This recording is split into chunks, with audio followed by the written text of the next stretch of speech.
it's interesting how I wound up in Camarillo. I was getting in a lot of trouble in Anaheim. I lived right near Disneyland. Disneyland was just opening, and I don't know what year that was, but I was in junior high, and my friends were doing a lot of crazy stuff. I was standing out in front of the house with my mom, and up the street we could hear this car. The motor was revving. You could hear the radio, Chuck Berry, Maybelline playing, and I can remember it like plain as day. They were hitting the gas, and the car was, you know how the cars lurch? Whoom, whoom, whoom. And then, I don't know, they threw it in gear, or I don't know what the hell happened, but they start coming down the street, man, like a freight train. And my mom and I are looking at each other, and I'm looking at the car, and they're all yelling my name. It's my friends, it's the crew I hang with. And they had stolen that car. They were out joyriding it. And later that day, they all went to juvie. They got caught, they went to juvie. And my mom, she looked at me, she pointed at me, she said, "You will not be a criminal." And, what can I say to that? Your mom's pointing her finger at you, scolding you. Well, my dad and her decided I had a wild streak. They saw something I didn't, They decided they were going to sell, pack up, and they're going to move to Camarillo, one of the safest cities. That's the way it was built in the United States. And I'll be damned, who didn't live just on the outskirts of Camarillo?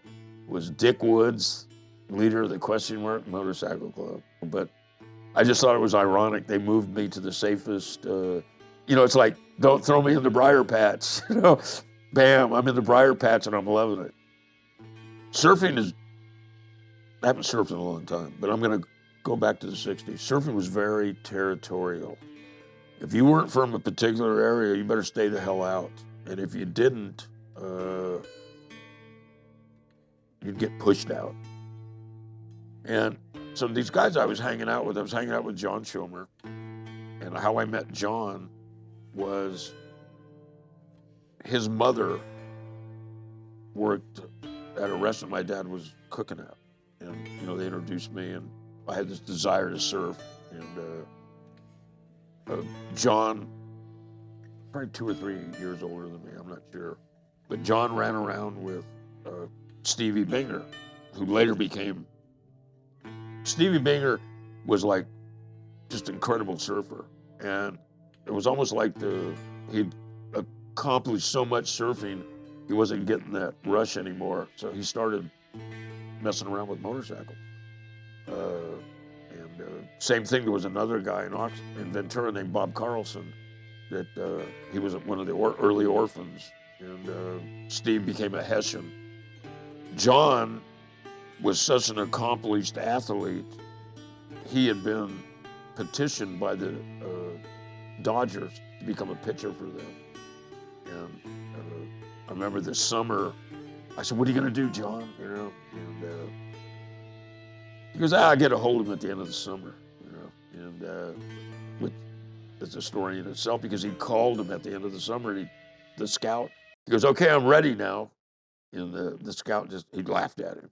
He goes, "You're ready now?" He goes, "You've been passed up, son." And, he continued surfing and shaping and whatnot. John just died a couple of years ago. But kind of the Lowry brothers, and then there was a guy named Duty Juarez. And he was a Samoan, Hawaiian guy, incredible surfer, and the toughest guy on the beach. And I would get around John. John was a real badass. John Schomer, John Carlson, he had 2 names, was a real badass. But when Duty showed up, or the Lowrys showed up, you could see the change in John and Stevie. I mean, it was a pecking order.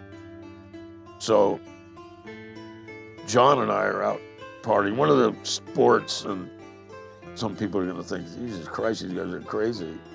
We used to go fight the sailors. And it was, the sailors liked to fight us, and we liked to fight them. It was, running some sailors downtown. I mean, it was not uncommon to jump out of the car, fist fight with the sailors, and then jump back in the car. We'd go, ooga, ooga, and they'd look at us, and then we'd jump out, and we'd start fighting. We'd do ooga, ooga, dive, like a submarine. And so John and I had been out partying, and we just had been doing some surfing, and so we had a big box of food, and it was a cardboard box, and there was Cokes, empty Cokes in it, and wrappers and crap, and it was the kind of cardboard box that had like a handle on it. It was pretty big.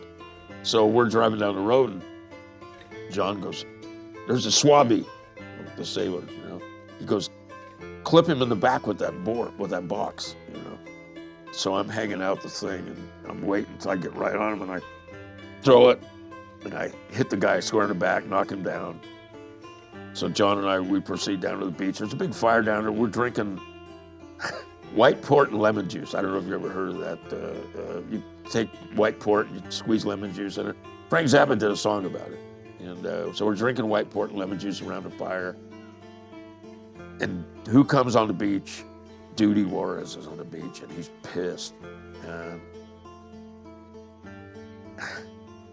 John goes, "What's wrong, Duty?" And he goes, "I don't know, man. Some motherfucker just hit me in the back of the head with a box."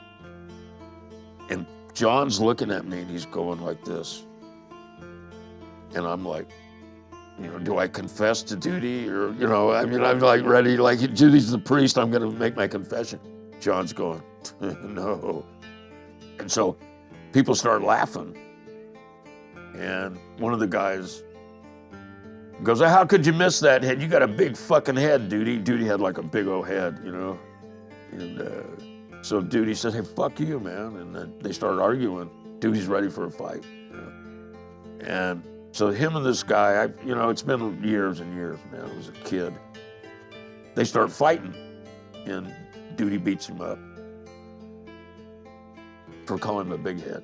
Duty leaves, and the guy, this is the golden age of fighting. The guy looks up and goes, "Duty." And Duty goes, "Yeah." He goes, "You still got a big fucking head." Everybody's laughing, and Duty's pissed.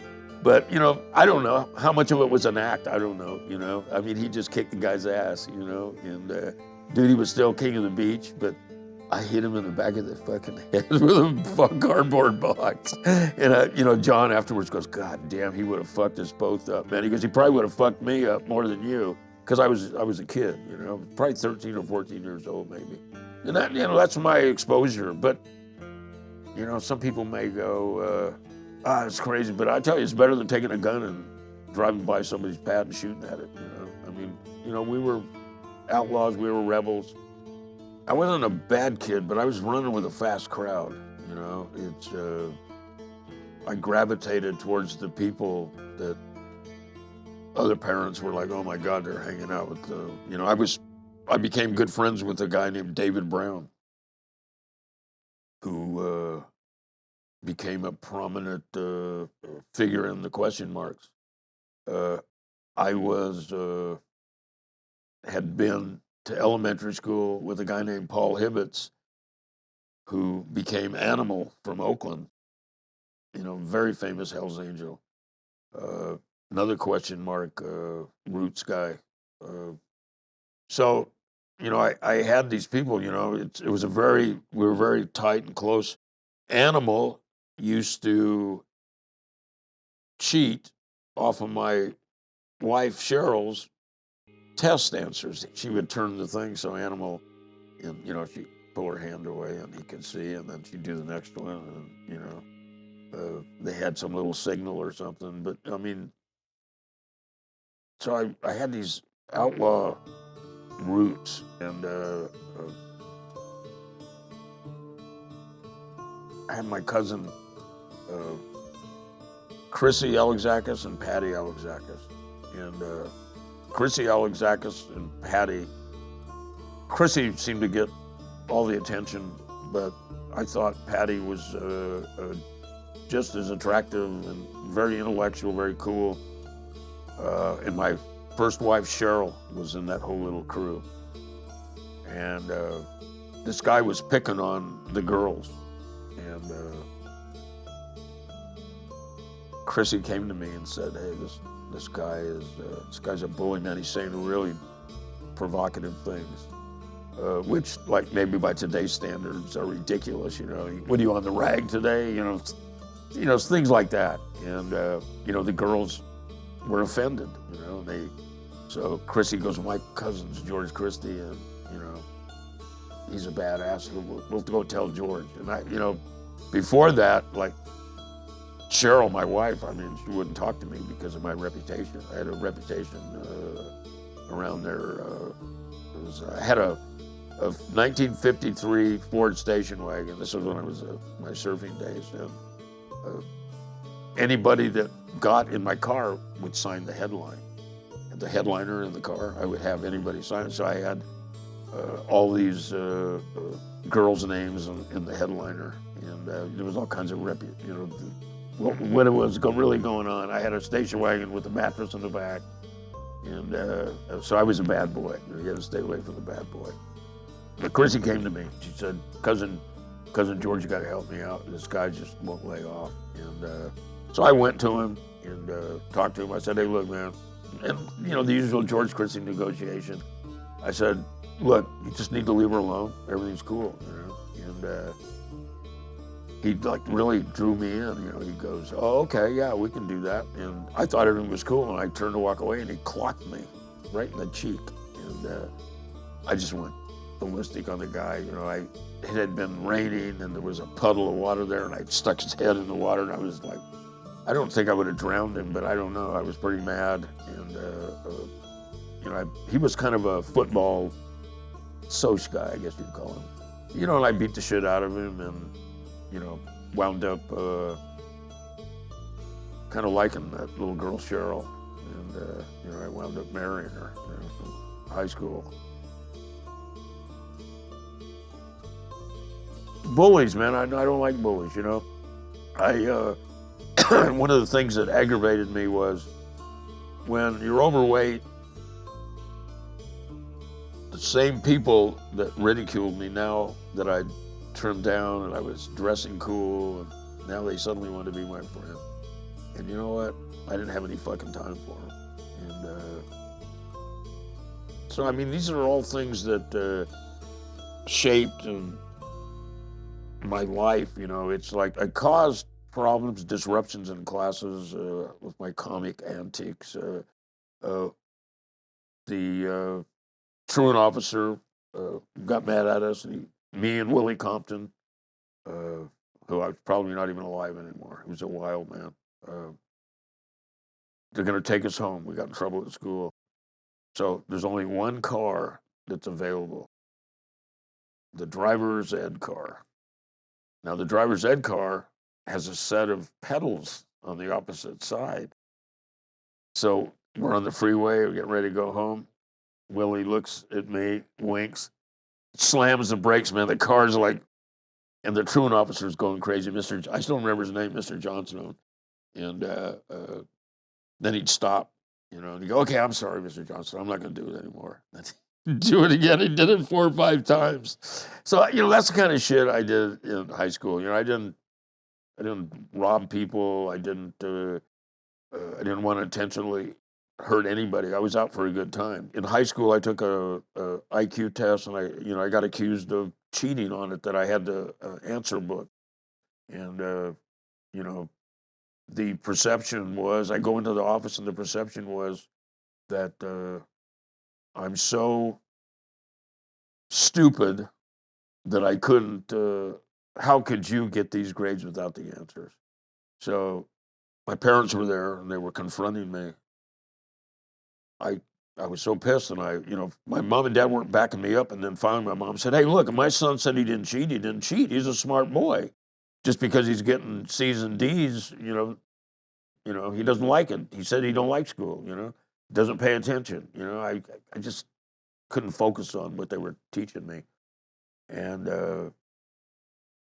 I thought to myself, who is this guy? He's accusing me of cheating. He doesn't know anything about me.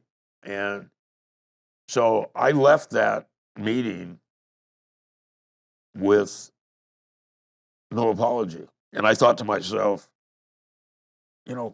And well, I think back now, but back then I thought to myself, this is polite society. Fuck them. I don't want nothing to do with it. So that night I told my mom and dad I want to join the Marines. I was 17 at the time. You know, I couldn't. My dad said, I won't sign for you. And there was a Marine reserve unit that was filling up that I wanted to get into with my buddies. And my dad said, if you promise me you'll graduate from high school, we'll sign to let you join. So I actually took the oath to join the Marines when I was 17 in 1965.